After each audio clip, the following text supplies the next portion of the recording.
জাহান্নামের শিকল লাগাইয়া বাঁধবেন আর জাহান্নামের দরজায় নেওয়া হবে।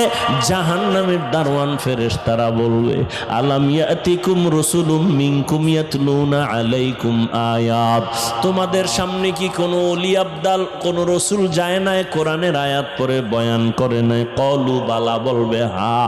মানো নাই কেন? বলে ওয়ালাকিন হাক্কাত কালিমাতুল আযাবি আলাল কাফিরিন। কি হবে আফসোস করে, আসুন আমার মাওলার ওয়াদাই তো সত্য। আজকে কুফরি করার কারণে, আল্লাহর হুকুম অমান্য করার কারণে আযাবে গ্রেফতার হয়ে গেল। ও আল্লাহর বান্দারা, বাংলাদেশের ইতিহাসে যেই পরিমাণ গরম এই বছর, এই পরিমাণ গরম আর পেছনে যায় নাই। সূর্যটার গরম তুমি সইতে পারো না, মানুষগুলো পাগলের মতো হয়ে যায়। এই যে কয়েকদিন আগে বন্যা গেল, বিদ্যুতের লাইন বিচ্ছিন্ন হয়ে গেল, কত মানুষ